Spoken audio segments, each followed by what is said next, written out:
بسم اللہ الرحمن الرحیم۔ السلام علیکم دوستو، دنیا بھر کی خبروں میں آج آپ سنیں گے، لیکن اس سے پہلے اگر ہو سکے تو لائک اور سبسکرائب کا بٹن ضرور دبا لیں۔ شکریہ۔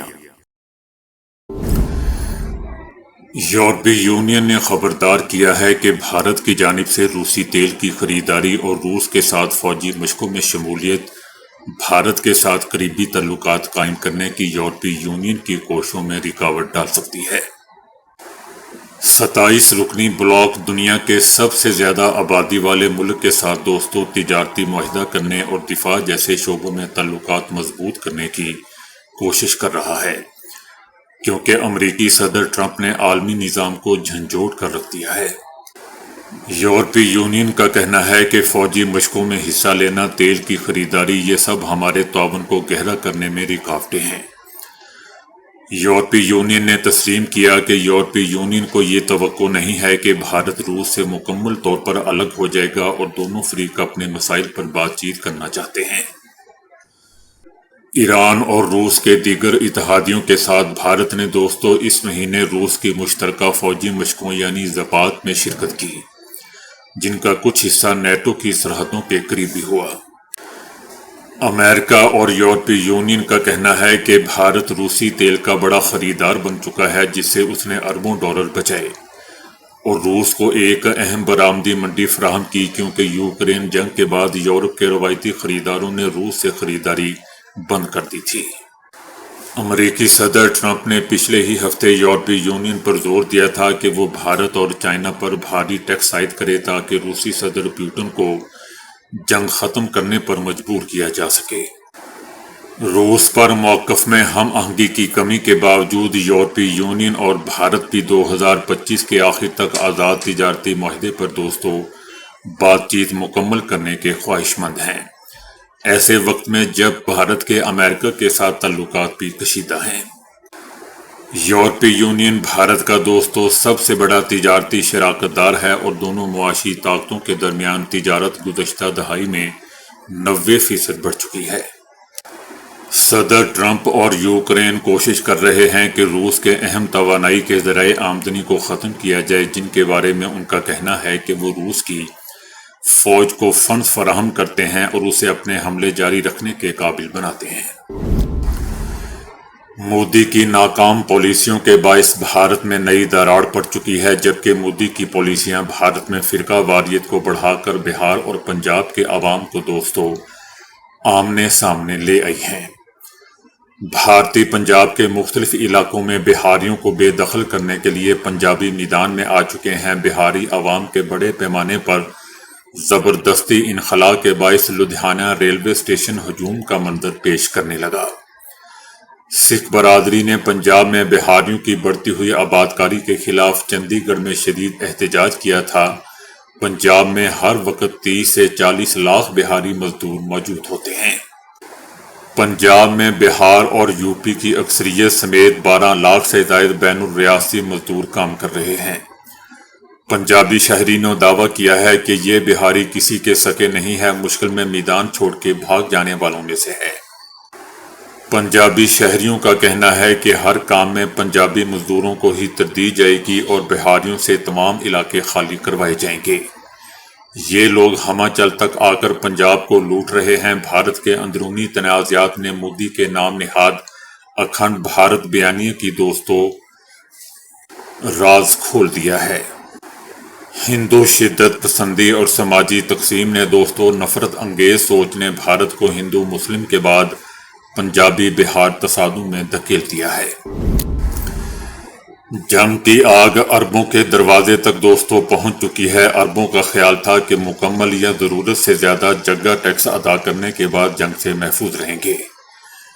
کچھ کا خیال تھا کہ مسئلے کا حل روشن خیالی میں پوشیدہ ہے، اس لیے دن رات ایک کر کے بھیانک قسم کے روشن خیالی کو جبراً نافذ کیا گیا۔ کچھ یہ سوچ کر محفوظ رہنے کی کوشش کر رہے ہیں کہ ہم نے تو غاصبوں کو تسلیم کر لیا ہے، اس لیے اب تک ہم تک آگ نہیں پہنچے گی۔ ان سب کا متفقہ خیال تھا کہ بڑی تعداد میں امریکہ کو اڈے دے دو، اس سے امریکہ ہر طرح کے حملے سے آپ کی حفاظت کرے گا۔ اس لیے اربوں ڈالر کے بیس بنا کر امریکہ کے حوالے کر دیے گئے ان سب اقدامات کا مقصد صرف اور صرف یہ تھا، عوام مرتی ہے تو مر جائے، بس ہمارے اقتدار کو کوئی نقصان نہیں ہونا چاہیے۔ ان کی آنکھ تو شاید ابھی بھی مکمل نہیں کھلی دوستو، یہ ابھی تک حیرت میں ہے کہ ہمارے ساتھ کیا ہاتھ ہو گیا ہے۔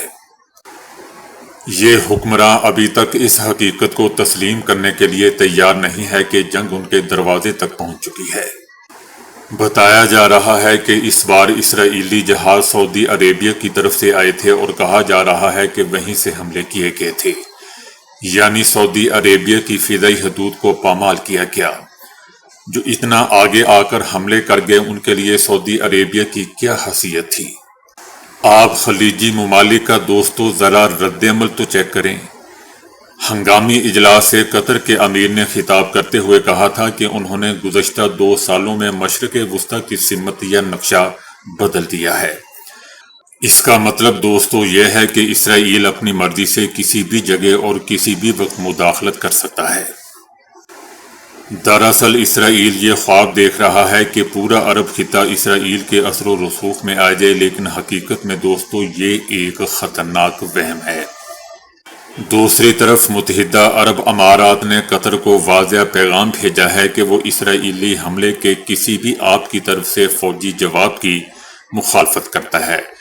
دوستو یہ پیغام ایسے بھیج رہے ہیں جیسے قطر واقعی اس کا کوئی جواب دے گا، یعنی اسرائیلی حملوں کا قطر واقعی کوئی جواب دے گا۔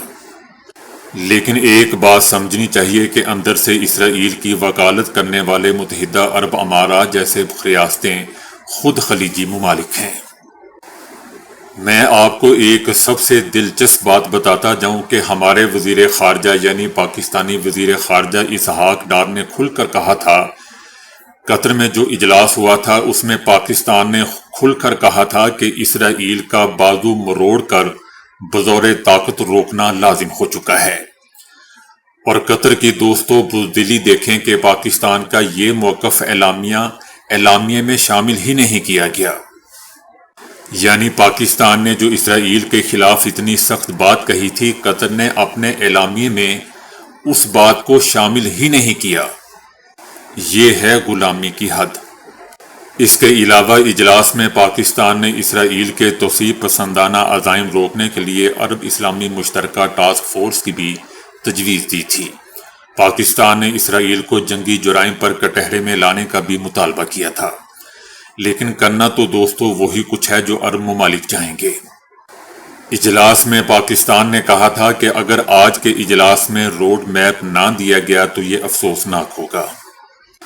اس کے بعد دوستو اسرائیل اور امریکہ کی ڈھٹائی کو دیکھیں کہ جنگی مجرم نیتن یاہو امریکی وزیر خارجہ مارکو روبیو کے ہمراہ مسجد اقصی کے نیچے بنائی گئی سرنگ میں جا پہنچا۔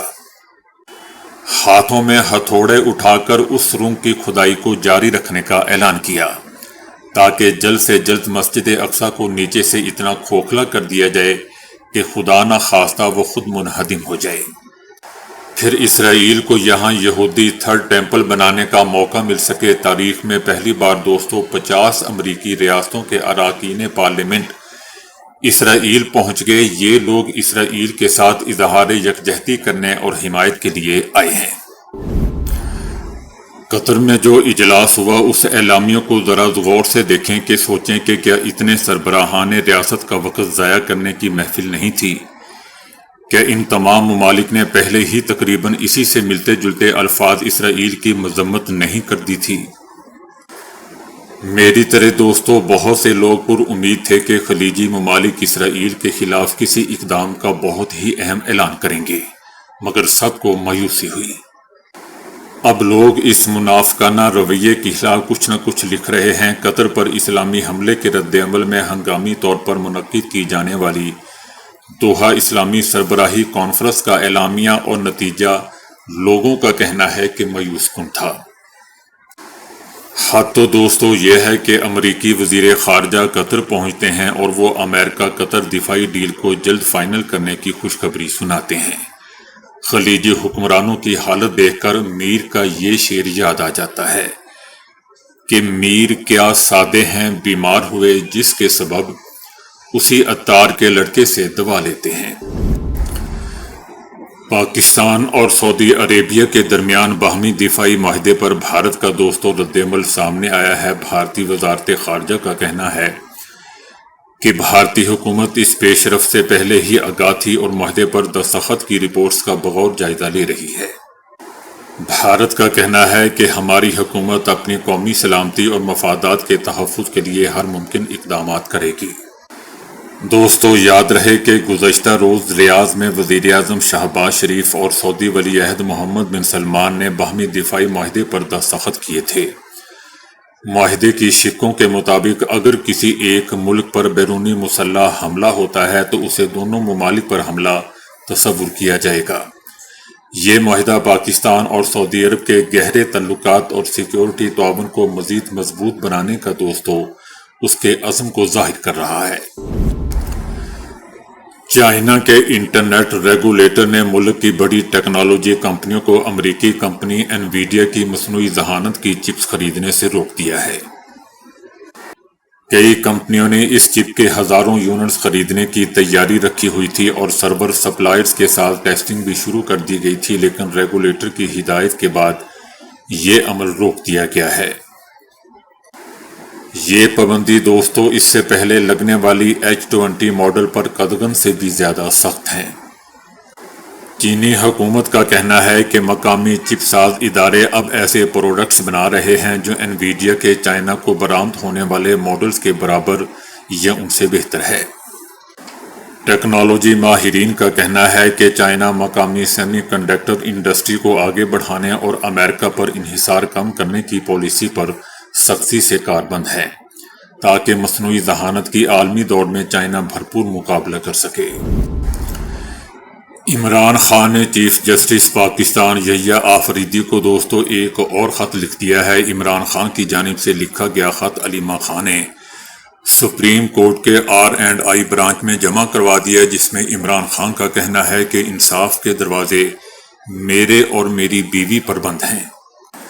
عمران خان نے خط میں لکھا ہے کہ 772 دنوں سے تنہائی کے قید میں ہوں، کمرہ 9x11 کا پنجرہ بنا دیا گیا ہے، 1300 زائد سیاسی مقدمات قائم کیے گئے ہیں، پاکستان کی تاریخ میں ایسی مثال نہیں ملتی۔ خط میں یہ بھی لکھا گیا ہے کہ بشرا بیگم کی صحت بگڑ رہی ہے لیکن ڈاکٹر کو معائنے کی اجازت نہیں دی جاتی۔ پاکستانی وزیر دفاع خواجہ آصف نے پاکستان اور سعودی عربیہ کے درمیان مشترکہ دفاعی معاہدے کو دونوں ممالک کے برادرانہ تعلقات کی تاریخ میں ایک اہم موڑ قرار دیتے ہوئے کہا ہے کہ دو برادر ملک دشمن کے سامنے صف آرا اور شانہ بشانہ کھڑے ہیں۔ ولی عہد شہزادہ محمد بن سلمان کی دعوت پر وزیر اعظم شہباز شریف گزشتہ روز سعودی عربیہ کے سرکاری دورے پر اسلام آباد سے سعودی عربیہ پہنچے تھے، جہاں سعودی F-15 لڑاکا طیاروں نے وزیر اعظم کا شاندار استقبال بھی کیا تھا۔